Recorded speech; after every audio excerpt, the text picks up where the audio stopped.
La radio de las Madres de Plaza de Mayo. Construimos comunidad. Buscamos la verdad.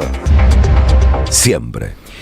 Esto no, el momento que estamos atravesando nosotros no es el 2001, pero tiene elementos del 2001, ¿no? Y yo quería hacer una reflexión sobre esto simple, sencilla. Hoy es día viernes, está lloviendo un montón, pero la verdad es que cuando veo los niveles de participación en la elección del último domingo, veo niveles que son similares. Hay un trabajo de Artemio López muy interesante que precisamente da esa estadística, ¿no? La participación ha sido la misma que la del 2001. Pero no es el 2001.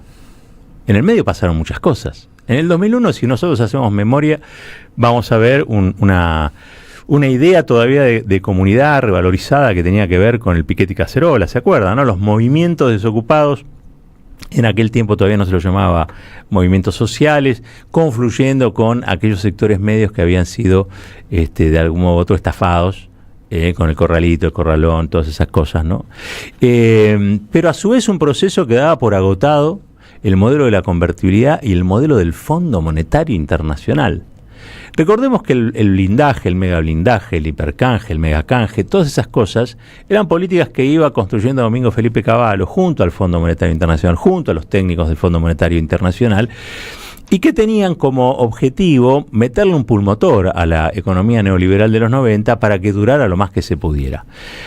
Iba durando, pero el modelo era con la gente afuera, ustedes lo saben, lo recuerdan. Hoy yo decía, hay aires de Cutralcó, ¿no? Con lo que está pasando allí en Tierra del Fuego, ahora que le quieren sacar la promoción, que algunos reducen a una política de beneficio a dos empresarios, pero que en realidad es casi, yo diría, la columna vertebral de un territorio que podría ser un descampado y hoy es una provincia en virtud de que existe esa industria del ensamble. Entonces, hay aires de Cutralcó. Este sistema, este modelo, el modelo mileísta, es un modelo que nos va a poner muy rápidamente, o más temprano que tarde, en esa instancia nuevamente, una instancia donde se incrementa la desocupación, donde la baja de salario hace imposible pagar las cosas, donde el endeudamiento de la gente que tiene que tarjetear incluso hasta para comprar los alimentos, bueno, va a ser la vida invivible. Ahora, no es el 2001.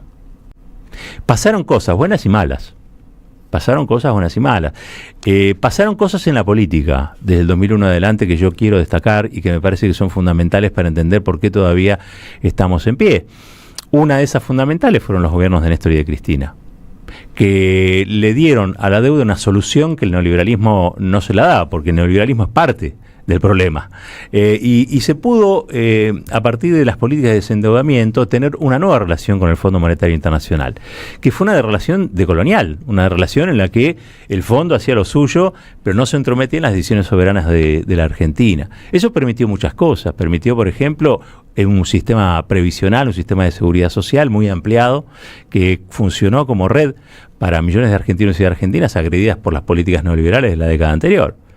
Entonces no es que estamos exactamente igual, porque hay mucho de eso que todavía perdura o permanece. No estamos igual porque vivimos la experiencia. Yo creo que las experiencias tocan a las sociedades, las modifican, las moldean. En algún lugar de esta sociedad hoy tan aturdida existe que hubo un momento en el que la política se digitaba desde Buenos Aires y no de Washington, y que ese momento estaba mejor asociado o está asociado a una mejor calidad de vida. No lo estoy ni siquiera politizando en grandes rasgos, sino en cosas mucho más sencillas, ¿no? Y me parece que eso hace que no sea exactamente igual al 2001. Pero empiezan a aparecer bolsones cada vez más grandes, es verdad, de gente que no cree, que tiene o sufre o padece la falta de representación. Creo que esa falta de representación de la que estamos hablando muchas veces también es inducida, ¿no? O sea, son los errores propios de la política, pero también una inducción muy grande de los sectores de la antipolítica, porque en esa falta de representación, hay que decirlo, el mileísmo se mueve bien. El mileísmo se mueve cómodo en esa falta de representación, porque la verdad que ellos han utilizado la democracia, pero en un punto, si el día de mañana pudieran votar solamente los fugadores o los que concentran la economía, estarían cómodos igual. Para ellos es una condición que cumplen, pero de la que no están enamorados, que haya una elección popular que lo favorezca. ¿no? Me parece que es un tránsito al que no estaban acostumbrados, en el que les ha ido bien en la última elección, producto del fastidio, producto, yo creo también, y lo hemos hablado más de una vez aquí, de lo que ha sido la pandemia, de las cosas que han aflorado a partir de la pandemia en materia de subjetividades. Bueno, es más amplio y son, creo, caminos que nos llevan o conducen a veces a significaciones o a resignificaciones parciales de lo ocurrido. Si uno toma la totalidad, lo que estamos viendo, a lo que estamos asistiendo, es que hay un montón de gente que no va a votar. Y en eso sí se parece mucho al 2001. Y ese montón de gente que no va a votar, yo diría, me da la impresión que tiene o aborrece por igual a la política y a la antipolítica, lo cual es bastante extraño, pero es lo que nos está pasando, nos está atravesando esto, ¿no? Hay algo que dijo hace un ratito el diputado El Chaco, joven, 37 años, que a mí me gustó, esta idea de instrumentar o generar un proyecto de alcance nacional. Me da la impresión de que por geopolítica la Argentina va camino a una balcanización en materia de recursos. Amado Boudou siempre habla de los paraísos extractivistas, ¿no? La República de la Soja, la República del Litio, la República del Cobre, la República del Petróleo, la República del Gas. Y creo que esa balcanización necesita una política subordinada.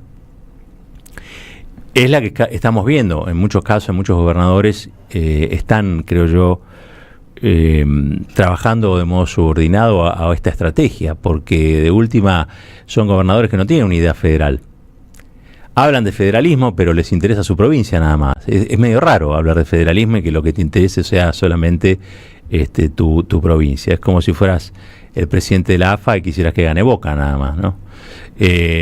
Hay otras cosas, hay otros equipos, hay otros colores, hay otras parcialidades, ¿no? Entonces, esta idea de federalismo original, que era que cada uno se diera un poco, bueno, finalmente, ustedes saben, tenemos un unitarismo porteño que resuelve muchas de las cosas, pero ahora también tenemos unitarismos provinciales. Entonces, ¿cómo hacemos para que esos unitarismos provinciales no sean funcionales a la balcanización que proponen el Fondo Monetario Internacional y los fondos de inversión que se están quedando con las tierras raras, los recursos estratégicos, los minerales críticos? Digo, ¿cómo hacemos? Y eso es una tarea, es un pendiente de la política. Yo sé que esto quizá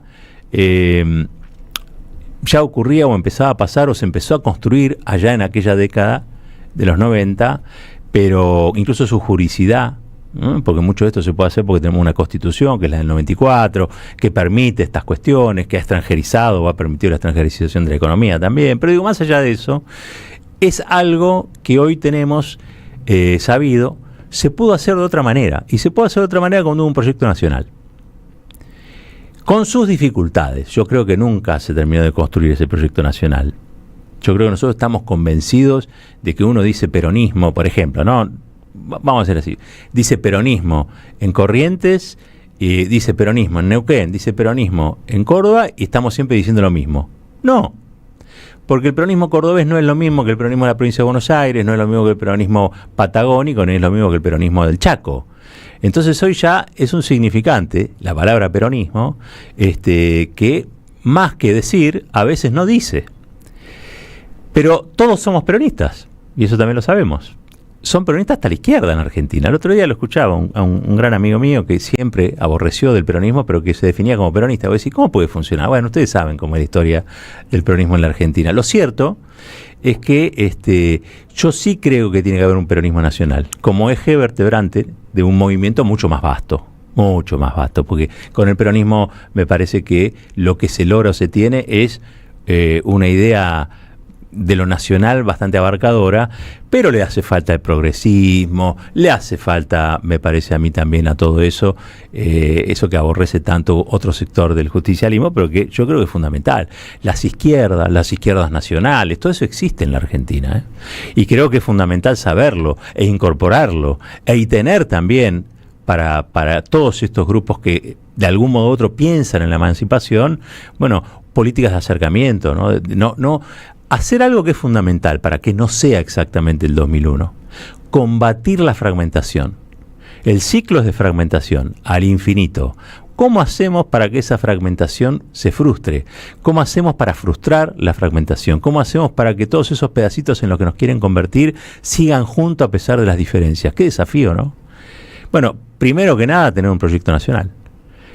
Que sepamos qué hacer con nuestras cosas, porque mientras nosotros no sabemos qué hacer con nuestro litio, no sabemos qué hacer con nuestro gas, no sabemos qué hacer con nuestro petróleo, no sabemos qué hacer con nuestro cobre, no sabemos qué hacer con nuestros recursos vitícolas, no sabemos qué hacer con todo eso, bueno, hay otros que sí saben, porque saben saquear.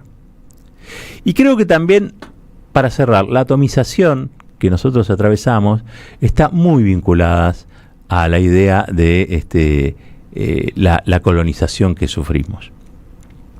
La culpa la tiene el de al lado, ¿no? El colonizado piensa que la culpa no la tiene el imperio, no la tiene la metrópoli central, no la tiene Roma, sino que la tiene el que está a tu costado.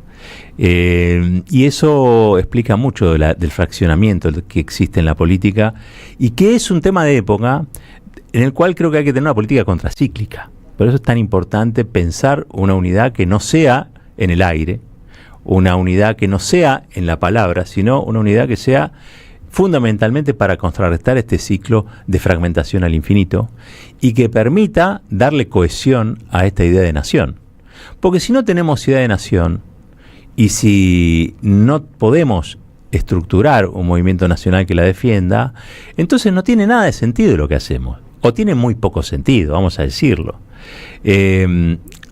Creo que esos años que hubo en el medio del 2001 a este presente, donde la gente volvió a votar poco, en el medio pasaron un montón de cosas. Creo que allí hay que soplar para que arda eso que es memoria reciente. Y si soplamos y arde esa memoria reciente, probablemente le encontremos la punta a este ovillo tan enredado al que nos enfrentamos de modo cotidiano. Es como el 2001, pero no hagamos que sea como el 2001. Hagamos que sea un futuro del tamaño de los sueños que tenemos todavía como nación, por nosotros, por nuestros hijos, por nuestros nietos, por los que van a venir también, porque esto no puede ser un territorio despoblado cuando lleguen los que vienen después de nosotros.